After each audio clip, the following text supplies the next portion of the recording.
story highlights almost half of towels tested contained bacteria that can cause foodborne illnesses. Washing and drying towels every few days can help prevent the spread of bacteria. CNN. Ever wonder how much bacteria is growing on your kitchen towel? A new study suggests that it may be a lot, and that the amount increases with family size and frequency of meat consumption.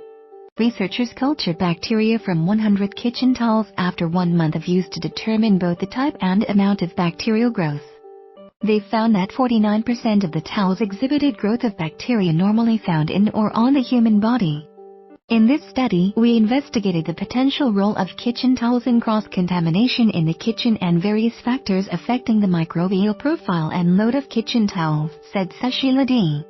Dharanjia Ardoyle, Senior Lecturer of Health Sciences at the University of Mauritius and a lead author on the study, presented Saturday at the annual meeting of the American Society for Microbiology.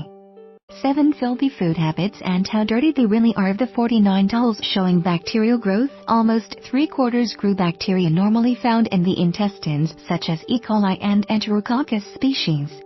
Another 14% grew colonies of Staphylococcus aureus, often referred to as staph, a bacteria that is normally found on human skin and in the respiratory tract. According to the study, those are bacteria that are concerns for foodborne illnesses, said Paul Dawson, a food scientist and professor in the College of Agriculture, Forestry and Life Sciences at Clemson University in the United States, who was not involved in the study. Coli as a general genus and species is not a problem, Dawson added. Coli is in the news a lot, but read more, of course.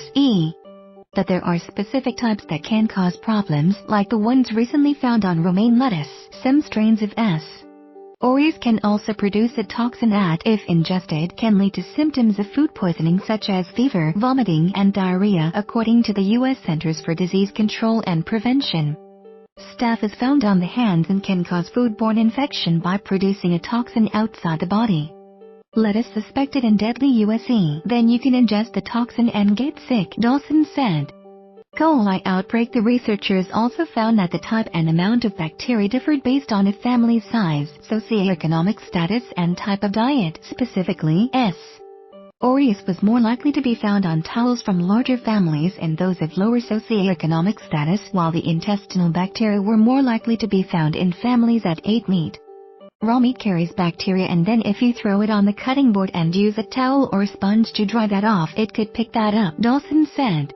Cutting boards and tabletops used for food prep are of concern and need to be cleaned regularly and dried. The bacteria were also more likely to be found on wet towels than dry towels, and on towels that were used for multiple purposes, such as wiping utensils, drying hands, and cleaning surfaces, according to the study. Humid towels and multi-purpose usage of towels should be discouraged, Dharanjia Ardoyle said in a statement. Moist towels could be very important in promoting the growth of potential pathogens responsible for food poisoning. The villain in your fridge. 5 ways to avoid food poisoning. The findings are consistent with previous research showing that towels and other kitchen items can be reservoirs for bacteria that cause foodborne illnesses. There's just a wider range of sources of possible bacteria in the kitchen. These bacteria also tend to grow faster in warm, damp environments such as kitchen sponges, towels, and drains. It's not a new finding that towels contain bacteria, Dawson said. Therefore, people should be sure to clean and dry their kitchen towels often, according to Dawson. You want to change that towel every few days. If you have multiple towels, just throw one in the washer and get a new one, Dawson said. And for sponges, microwaving them might be a better way to sanitize them than just putting antimicrobial liquid on them. Follow CNN Health on Facebook and Twitter. See the latest news and share your comments with CNN Health on Facebook and Twitter. The new research also states that regular cleaning may be even more important for large families, particularly those with children, according to Dharanjia Ardoyle. Bigger families with children and elderly members should be especially vigilant to hygiene in the kitchen, she said.